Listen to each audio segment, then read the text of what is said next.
Hola familia Semilla, ¿cómo estás? Te envío un caluroso abrazo donde quiera que estés, bendiciones. Vamos a continuar con nuestra serie Operación Cuervo. En esta ocasión vamos a tener una breve reflexión acerca del mensaje del Señor Jesucristo a la iglesia de Esmirna. Un viaje cortito, pero no por ello menos edificante. Así que te animo a que vayamos para allá en Apocalipsis capítulo 2. Vamos a dar lectura a los versos 8 en adelante. Acompáñame, dice así. Escribe al ángel de la iglesia en Esmirna, el primero y el postrero, el que estuvo muerto y vivió, dice esto: Yo conozco tus obras y tu tribulación y tu pobreza, pero tú eres rico, y la blasfemia de los que se dicen ser judíos y no lo son, sino sinagoga de Satanás. No temas en nada lo que vas a padecer. He aquí, el diablo echará a algunos de ustedes en la cárcel para que sean probados, y tendrán tribulación por 10 días. Sé fiel hasta la muerte, y yo te daré la corona de la vida. El que tiene oído, oiga lo que el Espíritu dice a las iglesias. El que venciere, no sufrirá daño de la segunda muerte. ¿Qué mensaje y qué palabra, no crees? Y fíjate que cuando hablamos de Esmirna no podemos dejar de hablar de una iglesia sufrida. Por ende, representa a un creyente que pasa por tribulación, por aflicción, por prueba. Y pues obviamente quizás en el cristianismo moderno, llamémosle de esa forma, la palabra tribulación, sufrimiento, como que no entra y de repente choca un poco con el marco de referencia que hemos puesto en torno a lo que debiese ser la vida cristiana. Para muchos hoy, y me atrevo a decir que para la mayoría de los creyentes del siglo XXI, pensar en un cristianismo sufriente, pensar en una vida de devoción a Dios que esté matizada por el dolor, por las dificultades, por las vicisitudes, pareciera no ser algo normal y de hecho se ha tachado como algo anormal. Un creyente que está pasando por sufrimiento, un creyente que pasa por tribulación, generalmente se le señala algo así como lo que hicieron los amigos de Job. Algo has de estar haciendo mal, seguramente has pecado y eso te ha llevado a esta situación, y se escriben cantidad de libros donde nos dan el ABC para salir de lo que estemos pasando, o se nos dan 2 o 3 o 4 fórmulas que si las repites, que si las declaras de tal o cual manera, tu vida tendrá que estar exenta de sufrimiento. Pero fíjate que el mensaje a Esmirna es un mensaje profundo y como dijimos desde un principio, es el mensaje a las 7 iglesias, por lo cual representa las diferentes etapas de la iglesia en los últimos 2000 años, pero también representa a los creyentes de forma particular.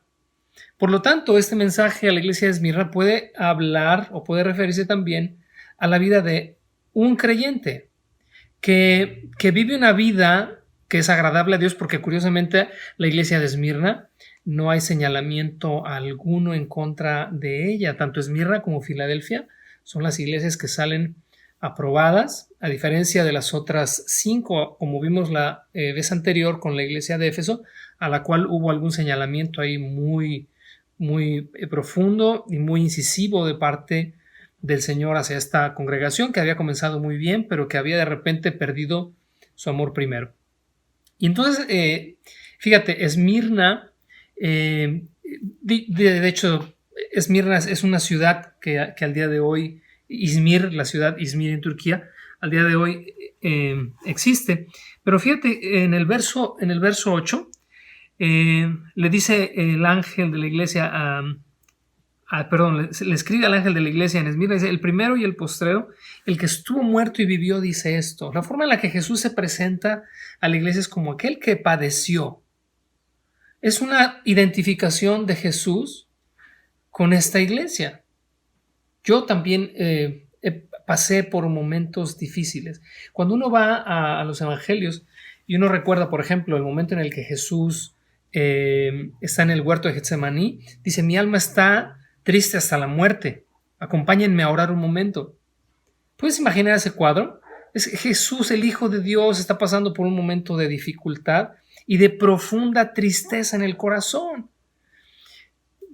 Sí, él mismo dijo, si del árbol verde han hecho estas cosas del seco, es decir, hablando de cualquiera de nosotros que no podrían hacer o que no nos podría pasar.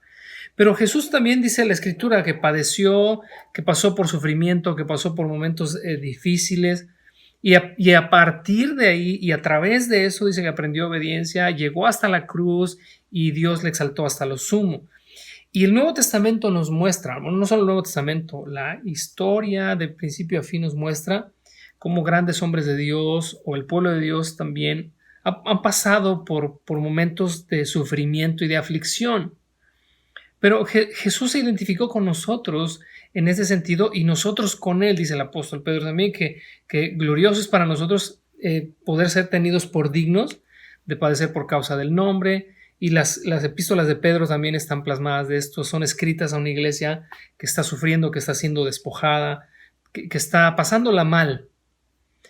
Pero la pasan mal, tienen dificultades, tienen aflicciones, y en lugar de ser tachadas como serían hoy o señaladas como que algo está mal, para los creyentes del primer siglo es sinónimo de algo estás haciendo bien. Seguramente si estás pasando por todas estas cosas es porque algo estás haciendo bien y entonces tienes obviamente al enemigo de tu alma, lo tienes en tu contra. Y el verso 9 dice, yo conozco tus obras y tu tribulación. Tribulación, tengo aquí en mis notas, si me lo permites, viene del griego tlipsis, que significa exprimir como en un lagar. Para quienes no han tenido la oportunidad de ver cómo se exprimen las uvas en el lagar, este trabajo que se hacía antes con los pies, es oprimir la uva para sacar y extraer de ella su jugo. Esta es la idea en cuanto a la tribulación.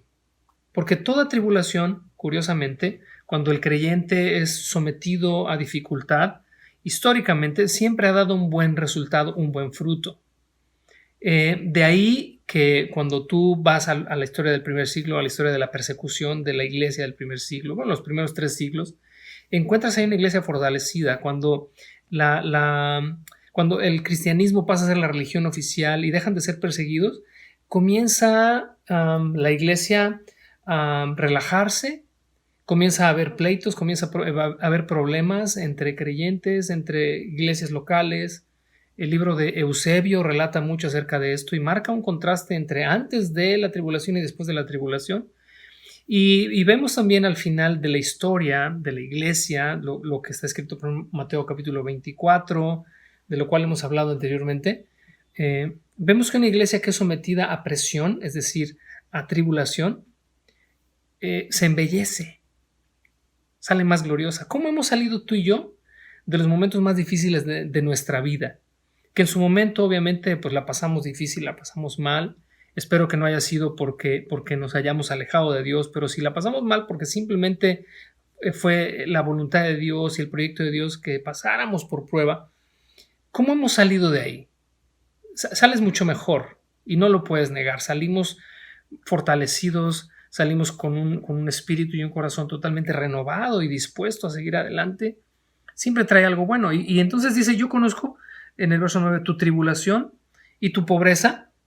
Es decir, esta iglesia se consideraba a sí misma una iglesia pobre, pudiera ser o estar refiriéndose precisamente pues si estamos hablando de aquella iglesia, de la iglesia de Esmirna, la iglesia histórica, una iglesia quizás carente de recursos, pero representa aquí un creyente que considera que no tiene manera de salir adelante por sí mismo. Es alguien que está, como dijo Jesús en las bienaventuradas, bienaventurados los pobres, porque de ellos es el reino de los cielos.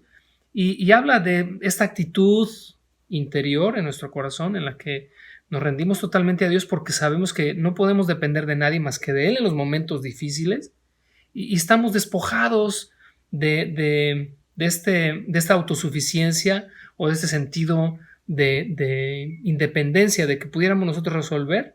Y entonces Jesús le dice a esta iglesia o a esta persona, tú dices que eres pobre, pero en realidad, y están entre paréntesis eso, en realidad eres rico. Dice, conoces también la blasfemia, conozco, dice, la blasfemia de los que se dicen ser judíos y no lo son, sino sinagoga de Satanás. Ahora, observa el verso 10, por favor. Dice, no temas en nada lo que vas a padecer. Hijo, cuando lees estas letras, no puedes dejar de pensar de, si era una iglesia que había sido conocida por el Señor por haber pasado tribulación, pero todavía le dices, como diciéndole, esto no ha terminado, pero no temas en nada lo que vas a padecer.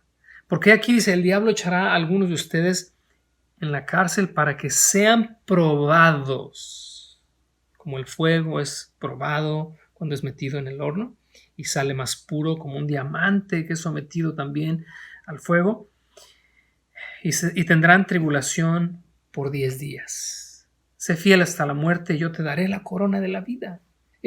Resiste, no te dejes vencer, no te dejes caer, porque yo estaré contigo. No tengas miedo de lo que vas a padecer.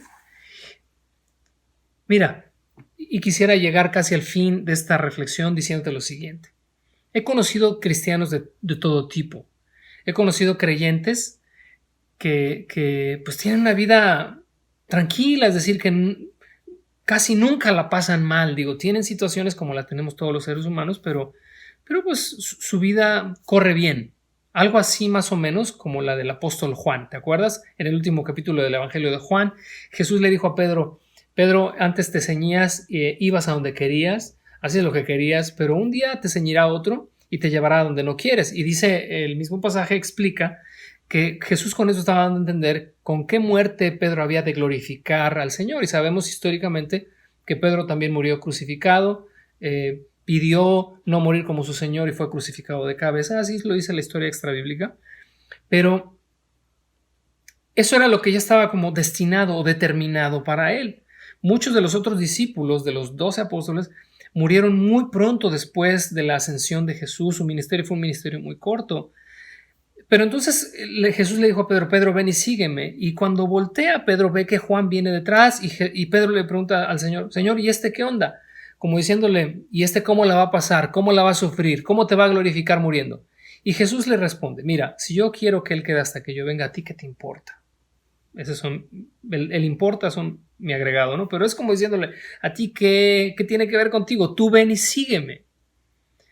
Y efectivamente Juan es el único de los discípulos que muere de viejo y pareciera como que llevó una vida relativamente más relajada en cuanto a la tribulación. No por eso fue exento de ella, pero tuvo una historia distinta a la del resto. ¿Qué quiero decirte con esto? Que a lo que iba. Yo he conocido creyentes, algunos como te decía, que la pasan a gusto y otros que tienen cada historia que si uno no centras tu corazón y tu pensamiento balanceado en la escritura en cuanto a lo que ella habla acerca del sufrimiento, uno pudiera pensar que algo está mal en estos hermanos. No te daría nombres, quizás los conozcas, pero tengo más de uno por ahí que la ha pasado difícil. En su familia, 1, 2, 3 enfermos, situaciones realmente críticas, que en su momento yo llegué a pensar, dije, algo seguramente anda mal con mi hermano, pero no, son personas que aman al Señor y que ya quisiera yo servir a Cristo como lo sirven ellos. Y entonces a partir de aquello, te estoy hablando de hace unos 15 años atrás, entendí algo y más bien creo que Dios me mostró algo, que no podemos dogmatizar nuestra experiencia, sea que la experiencia sea agradable o desagradable. Es muy lamentable cuando alguien que está quizás como Juan, el discípulo, pues pasándola bien y morirá a gusto, en paz, tranquilo, con sus hijos, sus nietos, morirá de viejo, y que él pretenda dogmatizar su experiencia y decir que todo creyente tiene que vivir como él. Pero también es lamentable cuando el que sufre dogmatiza su experiencia y pretende aplicar lo que él vive y dogmatizarlo de forma que hace del sufrimiento como una teología. Y entonces aquel que no sufre y aquel que no la pasa mal lo señala y dice, no, pues este por algo no sufre. ¿A dónde te quiero llevar? Que de estas 7 iglesias, Esmirna es la iglesia del sufrimiento. De hecho, Esmirna significa mirra, algo amargo. El destino de esta iglesia era, como dice la canción, era sufrir y sufrir. Pero no por eso era menos espiritual. De hecho, vuelvo a recordarte, esta es solamente una de las 2 iglesias a las cuales el Señor elogia. Tampoco la elogia porque sufre. Simplemente que había a través del sufrimiento aprendido a honrar al Señor, a esperar en Él y a ser una iglesia fiel. ¿Cuál es tu experiencia? ¿Tú eres de esos creyentes que la sufre y la sufre y la sufre? Bueno, lo que dice el apóstol Pedro es, bueno, mientras padezcamos por causa del Evangelio, pues encomienden sus almas al fiel Creador y hagan el bien. Pero si ninguno padezca, como homicida, ladrón, por chismoso, etcétera, etcétera. Es decir, si nuestro padecimiento es justo y es santo, pues bendito Dios, quizás nos tocó o quizás te tocó vivir una vida así complicada. La vida del apóstol Pablo también fue muy complicada y fue determinada así desde el principio. Jesús, cuando mandó a Ananías para que orara por él, dijo: ve y ora por él, porque instrumento escogido me es este para llevar mi nombre en presencia de reyes y de gobernadores y de los hijos de Israel y de los gentiles. Dice: pero es necesario que él sepa cuánto ha de padecer por causa de mi nombre. Desde el principio ya se había trazado el camino, un camino de sufrimiento para el apóstol Pablo. Quizás sea tu caso, quizás sea el mío, no lo sé. ¿Qué es lo importante? Que no dogmaticemos el sufrimiento ni para un lado ni para el otro, ni tampoco dogmaticemos las experiencias agradables de la vida cristiana, porque las hay y de sobra. Simplemente, en aquello en lo que nos toque vivir, seamos hallados fieles. Y entonces, como dice la promesa al final del verso 10, sé fiel hasta la muerte, y yo te daré la corona de la vida. Y el que tiene oído, oiga lo que el Espíritu dice a las iglesias: el que venciere, ese es el reto puesto delante de nosotros, es el premio puesto delante de nosotros, es no sufrirá daño de la segunda muerte. Que Dios te bendiga, Semilla. Espero que esta breve reflexión de la iglesia a Esmirna haya edificado tu vida. Reflexiónalo, consúltalo con Dios, regresa tú mismo al pasaje y seguramente vas a encontrar muchísimas otras cosas que no pudimos observar acá en esta ocasión. Dios te bendiga, te mando un abrazo.